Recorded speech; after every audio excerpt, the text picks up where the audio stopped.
historically, sub-Saharan Africa has been fundamental to the global prosperity of the advanced countries.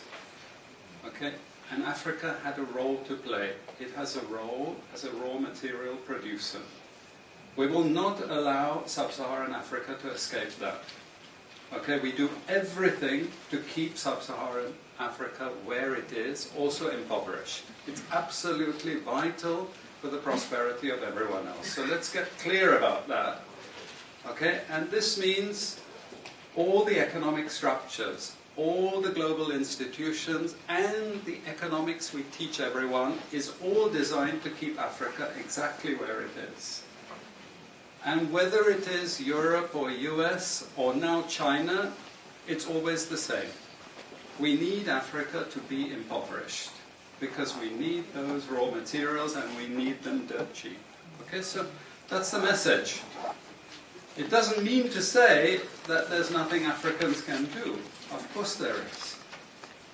Okay, but this is the opposition that they're fighting. This is what it's about. Because if Africa does do something different, I assure you living standards of all those in Europe and North America and Asia is going to fall. Okay? And that is a big price to pay. I assure you that the West is not going to allow that without a big fight.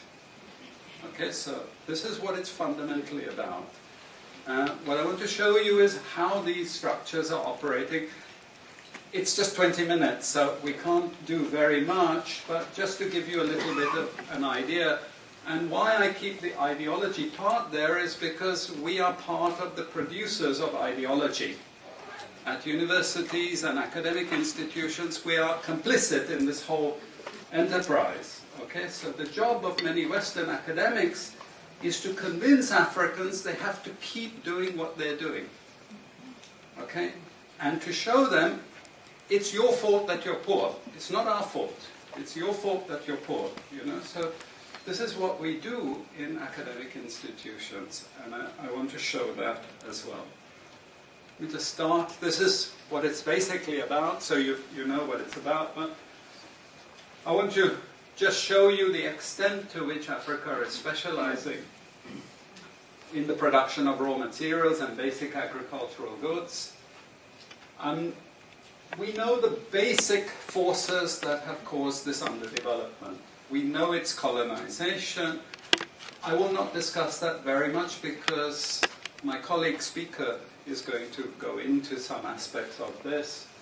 But I do want to discuss the global economic structures, the global financial institutions, and economic ideology, briefly, to give you a flavor of those.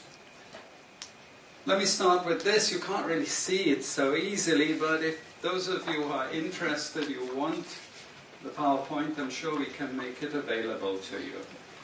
But the thing that you really need to see is the top line. Okay?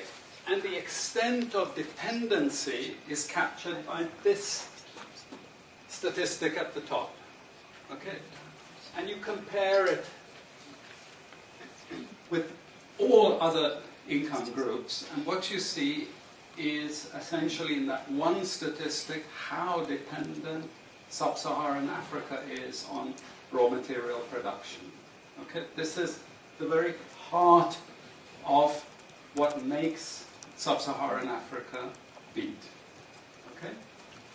Here, just to have a look at one very important additional statistic, with all this export coming from sub-Saharan Africa, how much does sub-Saharan Africa account for in terms of global trade value? We know there are vast resources coming from there, but look at the bottom line in terms of global trade value. Look at that. 0.5%, 1975, 0.95% going down to 0.1. To 0.1. Meaning that with all these vast resources being produced, how much are they getting for it? Nothing.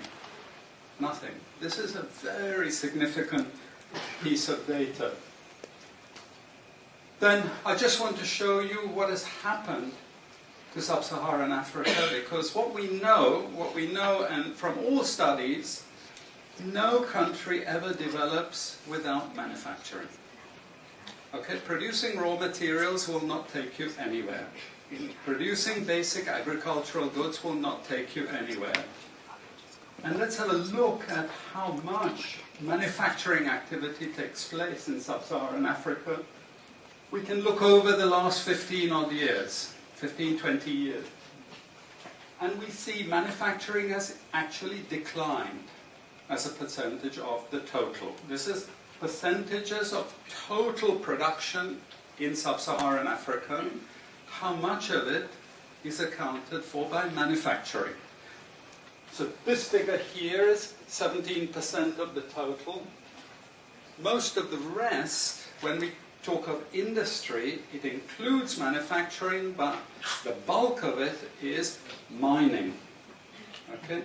Raw material extraction. This is the bulk of it. And here we see actually raw material extraction has stayed the same. What has caused industry to fall is the fall in manufacturing production. This is deliberate because we will never, as Western economists, as Western policymakers, we cannot afford to allow Africa to industrialize and start producing manufactures. Okay, so we will do everything to stop that. And I'm going to show you how we actually block that. It's